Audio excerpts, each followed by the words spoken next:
Strange but true stories, tales from the light side, the dark side, and the other side. I'm Steve White. Well, you asked for it. You got it. The man we call Hunter heard your pleas for stories from his life as a demon hunter and sent along a story to us. However, before you get the microwave popcorn going, this isn't a story about demons or strange creatures of the night. This is a little bit different story than we've become accustomed to with other hunter stories. In fact, you could say this is one from the light side, as in not heavy or dark at all. All right? Okay, now you can get the popcorn going again. Here is the Hunter, the Huntress, and the Dragonfly.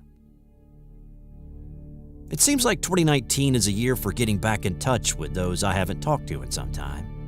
I received a text today from an old friend who I helped over a decade ago. After some reminiscing and photo sharing, I told her about the videos on this channel and the response from the viewers in the comments. I asked if I could tell her story. There's nothing really dark about this story, but it is a beautiful story. It also goes to show that my life isn't all hunting entities and saving people. Sometimes help comes in many different ways. I guess even in retirement, one never truly retires from something that is such a part of who they are. Let's begin with a bit of background. I began learning various forms of divination from my great aunt at the age of 5. It began with tarot and moved into stuff like casting bones and throwing stones, you name it. It's not something I do or did regularly, but it did come in handy numerous times. And this is one of those times. It was definitely on the lighter side of things. My wife, let's call her Huntress for fun, was working a very dangerous job. That's as much as I'll actually say about that job, but just that her life was in danger every day that she clocked in. She met a fellow employee and they hit it off quite well. So much, in fact, that the Huntress brought her new friend home, which was odd because we're very private people. This new friend had an obsession with dragonflies and was just filled with hopes and dreams. So for this story, I'm going to use the nickname that I gave her. Her name was Dreamy. Dreamy was at the house all of the time. The kids loved her. The pets loved her. Huntress and I both had a lot of darkness over the course of our lives, with our children being the only real light. And Dreamy expanded that light by one. One day, Dreamy noticed my deck of tarot cards I had sitting on the dresser. She asked if those things are real and do they work? Now, Dreamy already knew of my past by this time, so there was no real surprise that I had some, or that I knew how to use them. She asked if she could have a reading. Now, I'm a bit old-fashioned. I told her as long as the Huntress said it was okay, I'd do it, which, of course, she did. Now, at this point, Huntress hadn't had much of a chance to see me in action. She avoids the paranormal as much as possible, not out of fear, but because that life can drain you and drive you crazy. So I always keep one foot in the life, and she is the anchor that has kept me from getting dragged back in more than a few times. And when I get nostalgic, like now, she makes sure I don't go too far and give too much away. So let's get on to the cards. Any idiot can read tarot cards, but not every idiot can read tarot. Let me explain.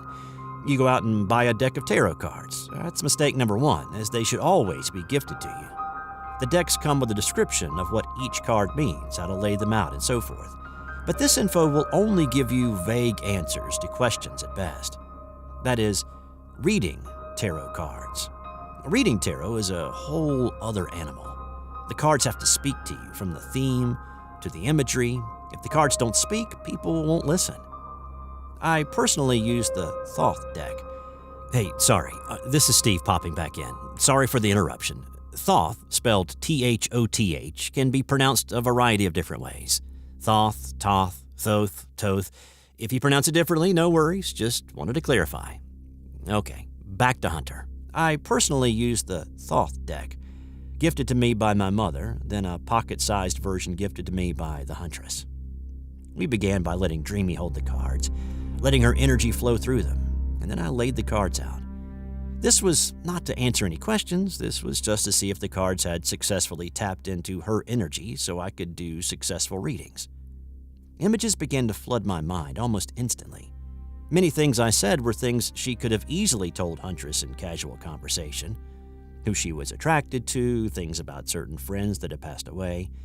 But all of that could have easily been told to me by Huntress had Dreamy told her. So I needed something personal, something no one could possibly know about her. I won't go into too many details, but when you describe to someone how they spend their private time, they tend to listen to what else you have to say.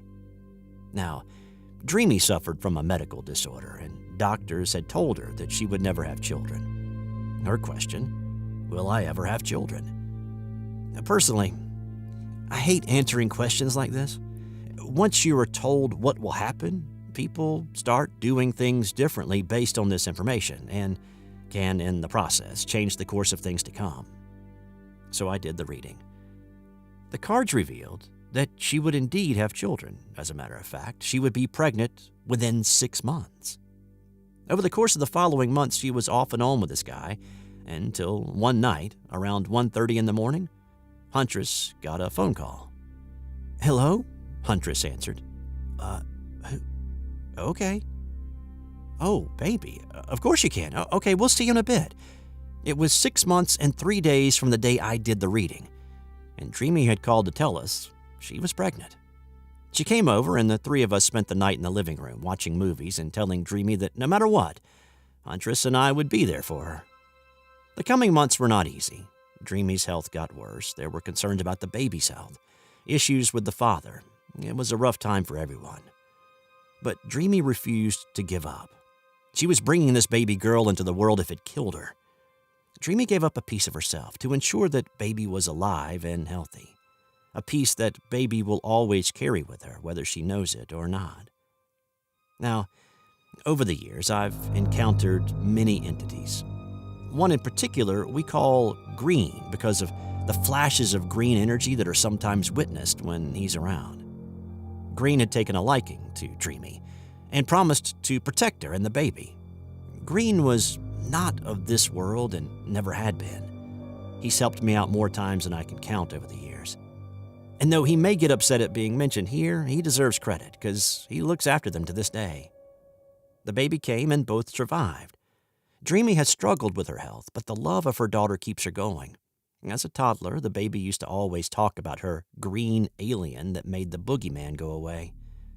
One night, when the father and Dreamy were arguing, and the father began to march up the stairs towards the baby, he stopped cold and refused to go any further. He swore he saw a large green figure sitting on the stairs, blocking his path. Dreamy simply told him, "We are protected." It was over a decade ago that I did that reading, and the baby just graduated 5th grade. Dreamy is a fighter and has never let her illness define her. As someone who was born with medical issues and has had some close brushes with death, more than I care to mention, I understand not letting such things control your life. You have very few friends when you live a life like the one I've lived, and Huntress and I are honored to be able to count Dreamy among the select few.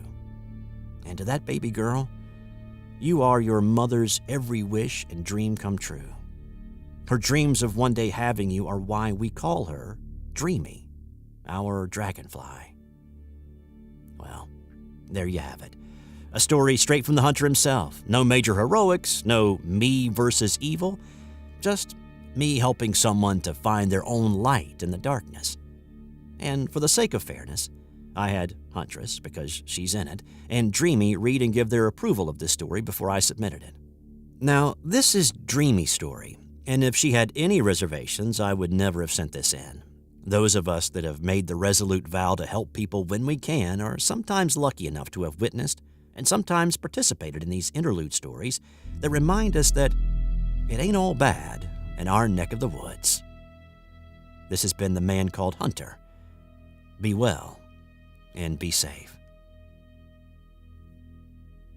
This has been another strange but true story directly from the hunter himself. we will keep the communication line open between him and us and see what else may come down the pipe. In the meantime, let us know what you thought of this video in the comments below. Subscribe if you haven't already, and sign up for notifications so you know when the next video drops to the channel. Thanks for the support and for watching this video. I'm Steve White. Until next time.